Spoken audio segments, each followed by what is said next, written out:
یہ در حقیقت زیارت کیا ہے؟ یہ در حقیقت زیارت زائر کا، اس مزور کا احترام ہے، تعظیم ہے، تحیہ ہے، تسلیم ہے، تعبد ہے۔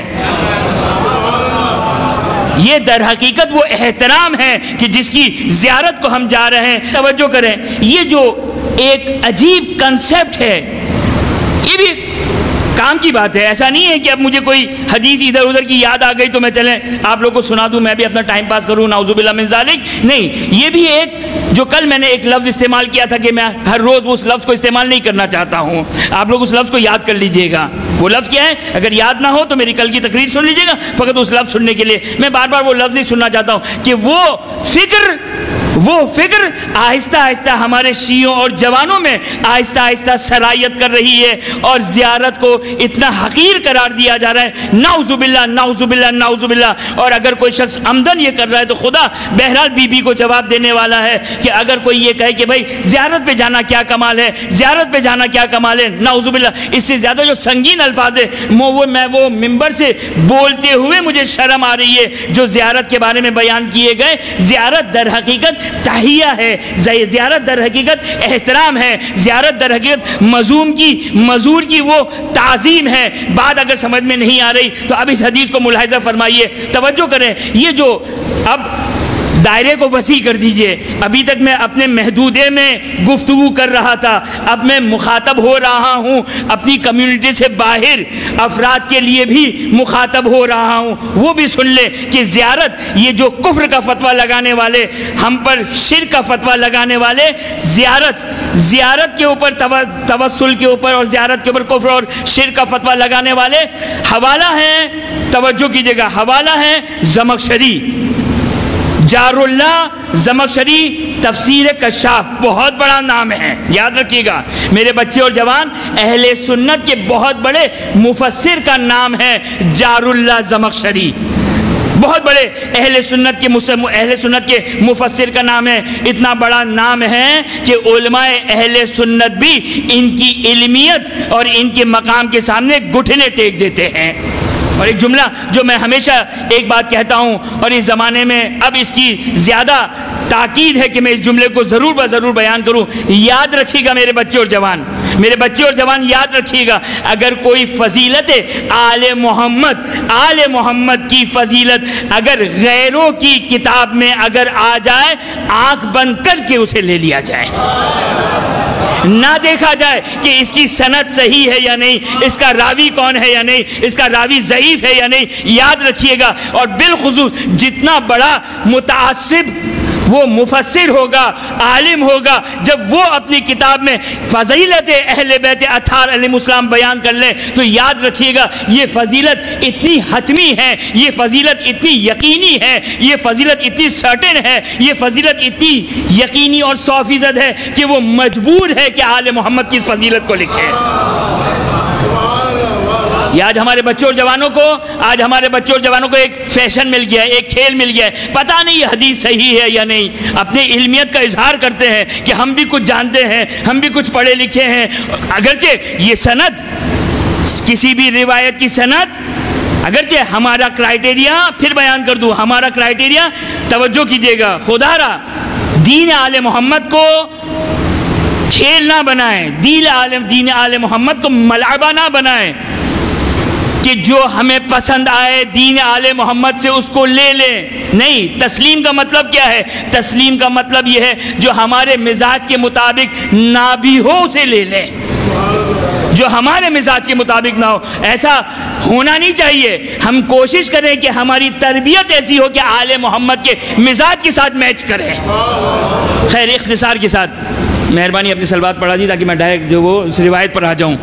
نام ہے، بہت بڑا نام، جار اللہ زمخشری، بہت بڑا نام ہے۔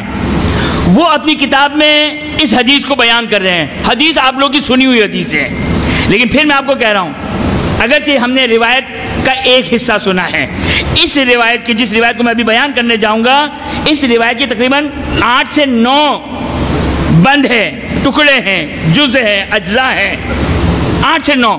لیکن یاد رکھیے گا یہ حدیث ہم سنتے رہتے ہیں، بالخصوص کب سنتے ہیں ہم؟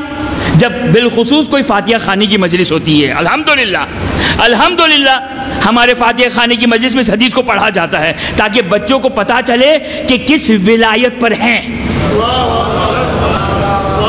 تاکہ انہیں احساس ہو کہ خداوند متعال نے ہمیں کس نعمت سے نوازا ہے، ہمیں احساس ہونا چاہیے۔ نام کیا ہے؟ زمخشری، جار اللہ زمخشری، اپنی کتاب تفسیر کشاف میں آیہ مودت کے ذیل میں، یاد رکھیے گا یہ قرآن کی تفسیر لکھ رہے ہیں، قرآن کی تفسیر لکھ رہے ہیں، لیکن کب تک آل محمد کو چھپائیں گے؟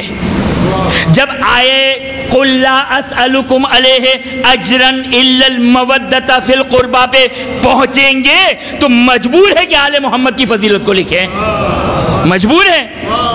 خوب زمخشری اس مشہور و معروف حدیث کہ ایک جملہ کہوں گا آپ لوگ سمجھ جائیں گے، لیکن یہ تو فقط ایک حصہ ہے، کیا؟ من مات علی حب آل محمد مات شہیدا۔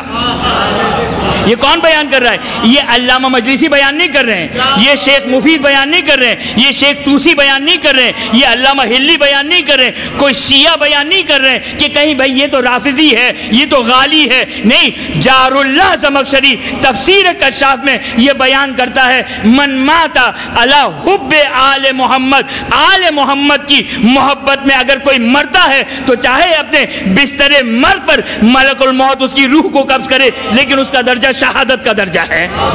خوب یہ جو ایک جملہ ہے، کہا مولانا ہمارے موضوع سے بعض لوگ بڑے مائکروسکوپک نگاہ کے لگا کے بیٹھے ہوتے، پتہ نہیں میری مجلس سن رہے ہوتے یا یہ دیکھ رہے ہوتے کہ میں اپنے موضوع پر کب آ رہا ہوں اور کب جا رہا ہوں، لیکن بہرحال میں اپنے موضوع پر ہوں، زیارت۔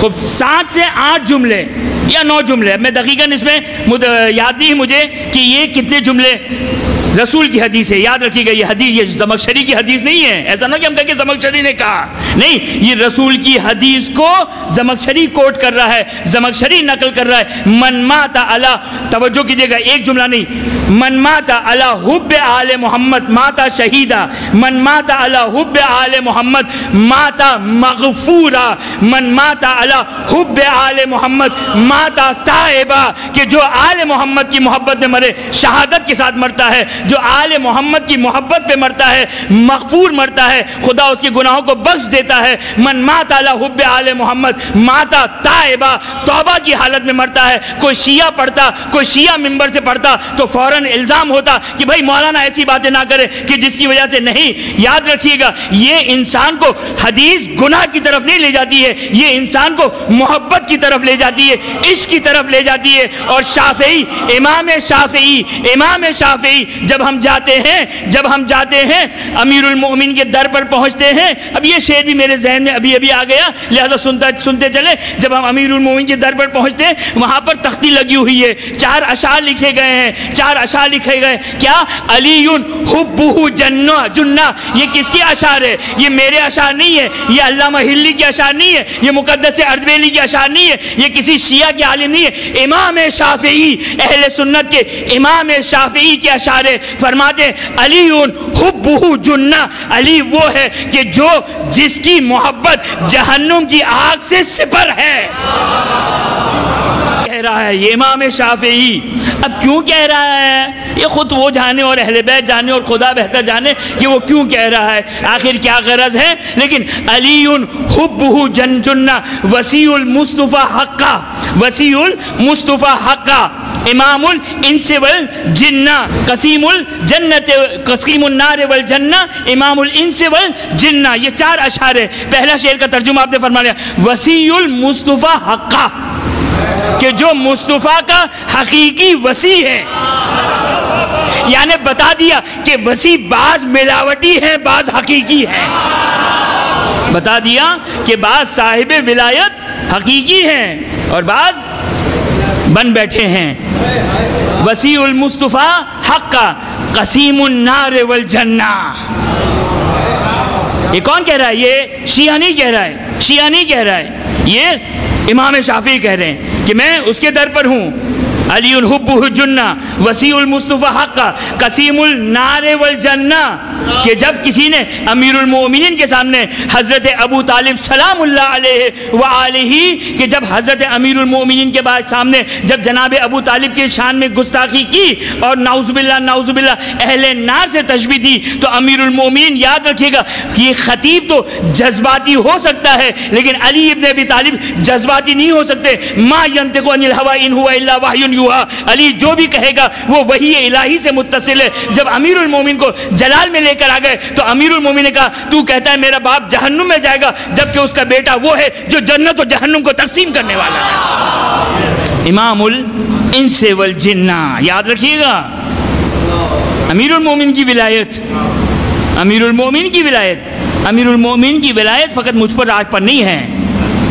یہ کون کہہ رہا ہے؟ پھر بات کہہ رہا ہوں، یہ اللہ مجلسی نہیں کہہ رہے ہیں۔ کیا کہہ رہے ہیں؟ امام الانس والجنہ، وہ علی ابن ابی طالب کہ جس کی ولایت کا احاطہ، جس کی ولایت کی وسعت، جس کی امامت کی طاقت انسانوں پر بھی ہے، جنات کے اوپر بھی ہے، انسانوں کے اوپر بھی ہے، جنات کے اوپر بھی ہے۔ یہ تو اب امام شافعی کی معرفت تھی، لیکن انشاءاللہ آگے جا کے ہم بیان کریں گے کہ بہرحال ولایت کا احاطہ کیا تھا۔ لیکن آپ نے توجہ فرمایا کہ اب میں ایک جملہ بیان کر کے آج کی حد تک وقت تقریباً ختم ہو گیا، لیکن اب زمخشری کا یہ جب بات کم از کم مکمل کر لوں، یہ زمخشری من مات علی حب آل محمد مات شہیدہ، من مات علی حب آل محمد مات مغفورہ، من مات علی حب آل محمد مات تائبہ۔ اس کے بعد کہتے کہتے کہتے زمخشری ختمی مرتبہ کی روایت کو بیان کر رہا ہے، کھول لیں اپنی کتابوں کو، کفر کا فتویٰ لگانے والے، شرک کا فتویٰ لگانے والے، اہل بیت کی زیارت پر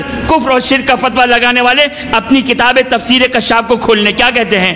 من مات علی حب آل محمد جعل اللہ قبرہ مزار الملائکہ،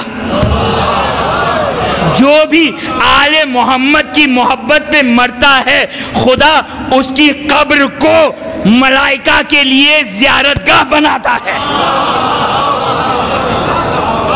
یعنی مولا حسین کی ادنا خادموں کی قبر ملائکہ کے لیے، ملائکہ کے لیے زیارتگاہ ہے۔ اللہ اکبر! بس یہی سن کر انسان کی آنکھوں میں آنسو آ جائے۔ اللہ اکبر! ارے ان لوگوں کا احترام ہو رہا ہے جو آل محمد کی جوتوں کی خاک ہے۔